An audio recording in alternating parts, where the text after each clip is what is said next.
I am in the last of my books, uh, Bible Story, Volume 10, author by Arthur S Maxwell.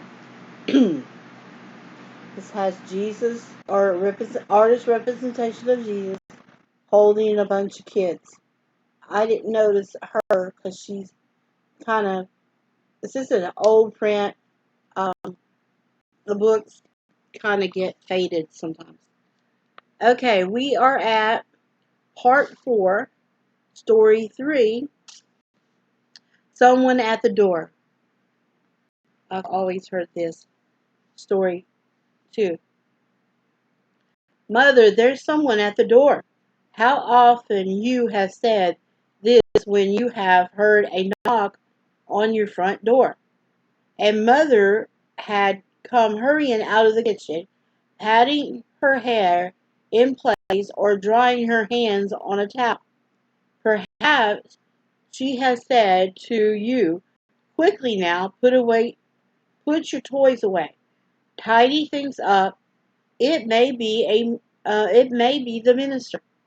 Uh, yeah, I wish that sometimes they would come by, but they don't do that hardly anymore, and especially since this pandemic or this lockdown and stuff.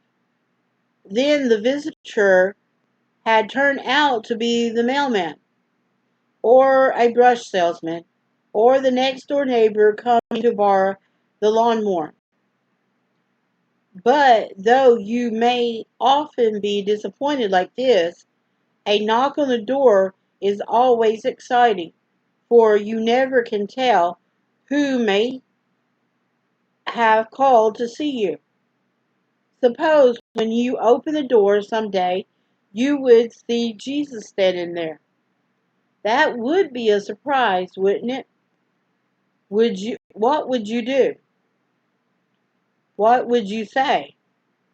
It is impossible his, for in his message to the church in uh, Laodicea, Jesus said, "Behold, I stand at the door and knock.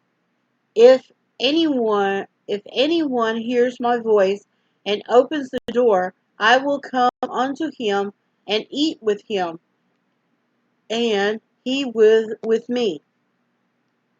What a beautiful picture. Jesus standing outside the door, gently knocking, waiting to come in, eager to come in, listening for the click of the latch that will let him, which will tell him he is welcome. Of course, he was thinking about the door of the heart. He wanted everyone in that church, rich and poor, old and young, parent and children, to know that he wanted to come and live with them always. He longed to make every heart his home, but the promise wasn't only for them. Jesus had said this very same thing to his disciples 60 years before, and John was writing it down. If a man loves me, he will keep my word, and my Father will love him, and will and we will come to him and make our home with him. How very beautiful if man, any woman, any boy, any girl is willing. God will make his home in his heart. I know it doesn't seem possible, but it must be true. For, and then has a little boy here in a suit looking at us, and it's, of course, printed not very clearly. And there's the little boy in his 1950 dress.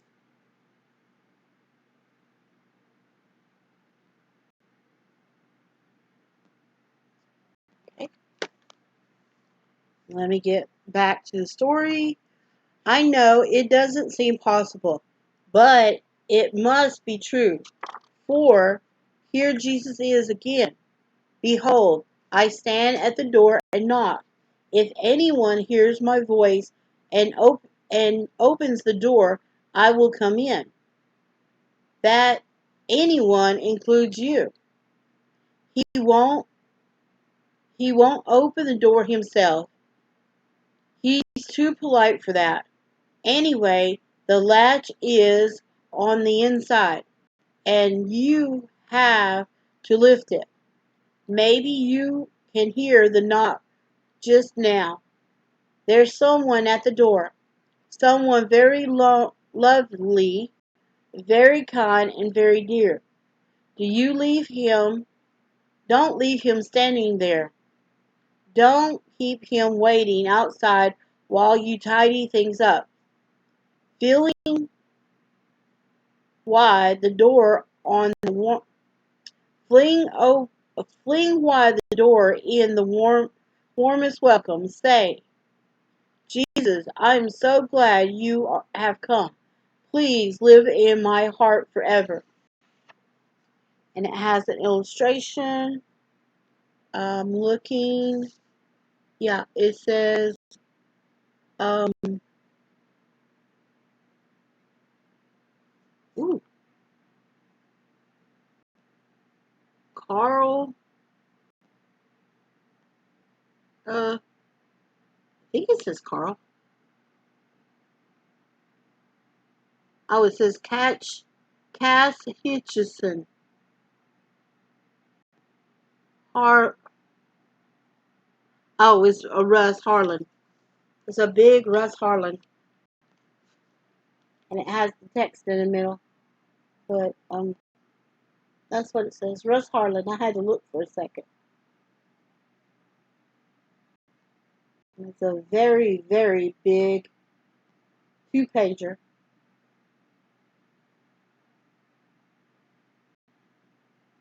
painting. And like I said, I wonder where these all are.